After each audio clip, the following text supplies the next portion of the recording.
इसकी जानकारी अलीराजपुर के व्हाट्सएप पे आया। हम लोगों ने तत्काल मुख्यमंत्री जी से बात की। अभी लोकसभा में अनीता ने भी इस बात को उठाया और मैं आप सब भाइयों बहनों को इस मंच से कह रहा हूं, आपको लड़ाई लड़ने की जरूरत, हम बैठे हैं।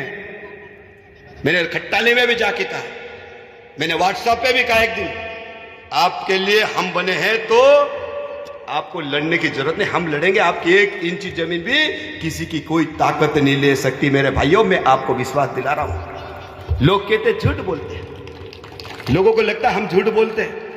अरे हम तो वो लोग हैं, जीबान के पक्के लोग हैं।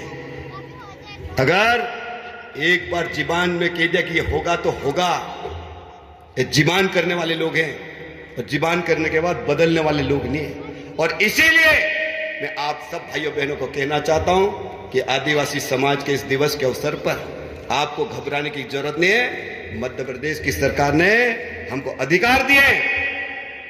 आज पैसा एक्ट कानून लागू है। आप लोग पैसा एक्ट कानून को पढ़िए।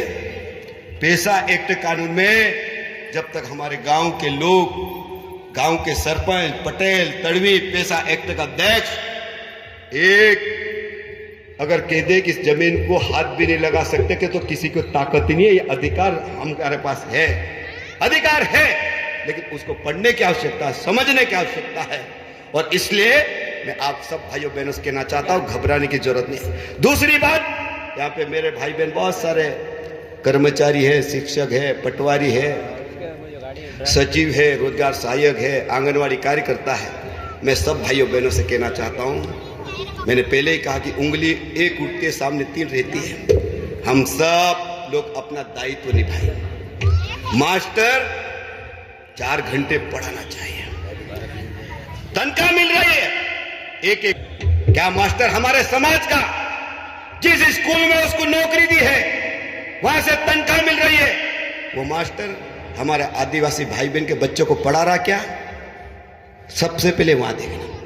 और जितने भी भाई बहन शिक्षक में बुराई नहीं कर रहे, लेकिन जब हम हमारे समाज की बात करते हैं तो सबसे पहला दायित्व हमारा है कि हमारा कर्तव्य क्या है। हमको सरकार तनख्वाह देती। अगर हमारे मास्टर सोच ले कि हम बच्चों को पढ़ाएंगे, बच्चे किसके? आदिवासी के बच्चे, हमारे परिवार के बच्चे, कोई के मामा के बच्चे, कोई के काका के बच्चे, कोई के बहन के बच्चे, किसके बच्चे? बताओ। हमारा दायित्व। और मैं आप सब भाइयों बहनों से कहना चाहता हूं, हमको संकल्प लेना पड़ेगा। अलीराजपुर जिले को आगे बढ़ाना, हम सबको, शिक्षक को संकल्प लेना पड़ेगा, पटवारी को संकल्प लेना पड़ेगा, सरपंच को लेना पड़ेगा, उप सरपंच को लेना पड़ेगा, सचिव को लेना पड़ेगा। आज आप मुझे बताओ, आज प्रधानमंत्री जी को मालूम है क्या है अलीराजपुर जिले के कौन से गांव में क्या हो रहा मालूम है आपको? मुख्यमंत्री जी को मालूम है कौन से गांव में क्या तकलीफ मालूम है? लेकिन जितने भी चुने हुए हमारे छोटे सरपंच, उप सरपंच, पंच, विधायक, सांसद, और जिनको जो काम दिया है, शिक्षक है, पटवारी है, डॉक्टर है, इंजीनियर, सब लोग ईमानदारी से काम करें तो इस जिले को आगे बढ़ने से कोई रोक नहीं सकता। मेरे भाइयों बहनों, कोई रोक नहीं सकता। लेकिन सबको ईमानदार बनना पड़ेगा और बच्चों का भविष्य बनाना सबसे पहले शिक्षक को आगे आना पड़ेगा। और मैं आप सब भाइयों बहनों से एक ही बात कहना चाहता हूं कि समाज की जब बात करते हैं सबसे पहले हमारा दायित्व आता है। और मुझे विश्वास है कि आप इस दिवस पे संकल्प लीजिए भाइयों बहनों कि हमारा जो दायित्व हम पूरा करेंगे। कभी कभी देखते हैं, आज बताओ अलीराजपुर जिला कितना छोटा है।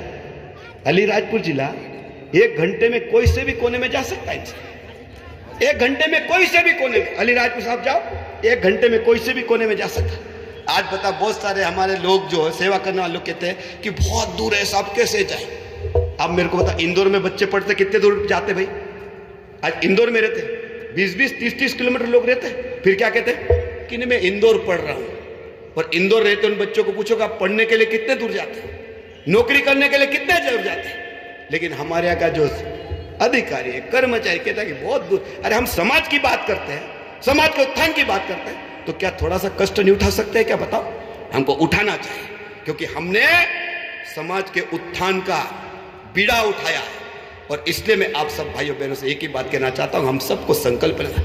दूसरी बात, आज हम सब आदिवासी समाज के नाम से मंच से आदिवासी समाज की बात तो करते हैं, लेकिन कभी आप लोगों ने देखा अलीराजपुर जिले में, झाबुआ जिले में हमारे आदिवासी भाइयों बहनों को कुछ लोग ईसाई बना रहे हैं, धर्मांतरण करा रहे हैं। कि हमारे आदिवासी भाई बहन जो पढ़े लिखे शिक्षक, किसी ने यह मुद्दा उठाया कि हमारा आदिवासी भाई अगर ईसाई बन जाएगा, धर्म बदल लेगा, तो आप आदिवासी कहलाने लायक बचोगे? कहलाने लायक बचोगे? सबसे बड़ा झगड़ा यही है इस देश के अंदर कि हमारे आदिवासी भाई ईसाई बन रहे हैं। अरे मां को मां नहीं कह रहे, बाप को बाल नहीं कह रहे हैं। हम भगवान का नाम नहीं ले रहे हैं, राम राम नहीं बोल रहे हैं, जय यीशु बोल रहे हैं। सबसे बड़ा झगड़ा यह है, क्या मेरे भाइयों बहनों आदिवासी ईसाई बनना चाहिए? क्या हमारे भगवान में कोई कमी है? क्या हमारे बाबा देव में कोई कमी है? क्या हमारे क्षत्रियों में कोई कमी है? क्या गणेश बाबा में कमी है? क्या हनुमान जी में ताकत में कमी है? आज मैं आप सब भाइयों बहनों से कहना चाहता हूं, आज हम भगवान बिरसा मुंडा को पढ़ते हैं, भगवान मानते हैं बिरसा मुंडा को। बिरसा मुंडा जी ने क्या लड़ाई लड़ी है, समझने की आवश्यकता। आज टांटिया मामा के नाम से हम दिन रात हमारे भाई बहन बेटा बेटी नाचते हैं, लेकिन टांटिया मामा ने कौन सी लड़ाई लड़ी है हमारे लिए? आज गांव गांव में टांटिया मामा की चर्चा होती है और चौराहे चौराहे पे उनकी मूर्तियां स्थापना हो रही है। क्या कारण है? क्यों लग रहा है?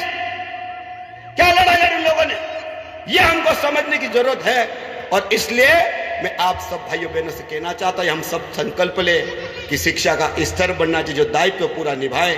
और मैं आप सब भाइयों बहनों से कहना चाहता हूं कि अभी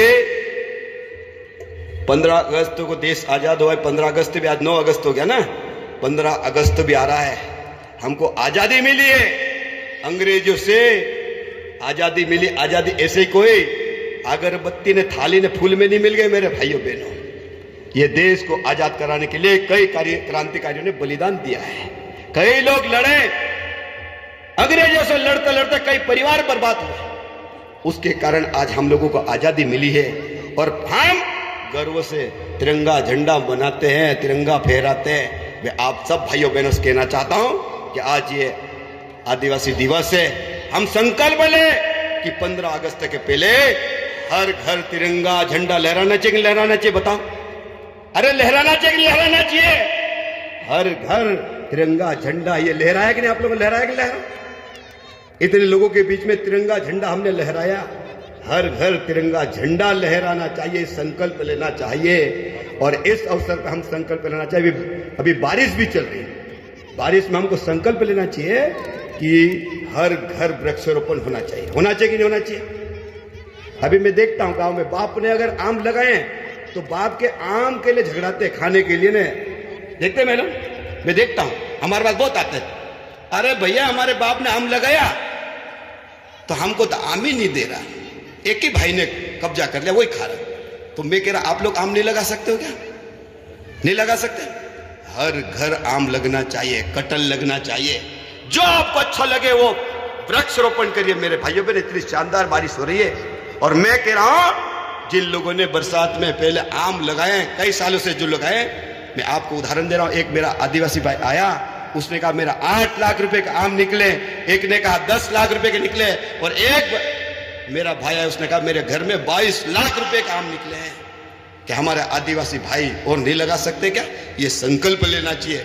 हमारे खेतों में झाड़ लगना चाहिए, जो आपको उचित लगे वृक्षारोपण लगना चाहिए। और आने वाले समय में रक्षाबंधन भी आ रहा, राखी मनाते कि नहीं मनाते? सब लोग मनाते कि राखी नहीं मनाते? अभी एक ने कहा बांसवाड़ा में कह दिया कि अपने आदिवासी तो बोले कंकु नहीं लगाते। ऐसे लोगों का आप लोग मंच दोगे क्या कि कंकु नहीं लगाना, मंगलसूत्र नहीं पहनना? ये कहां की सभ्यता है रे भाई? अपने ढाले ढालों को एक बार पूछो तो सही।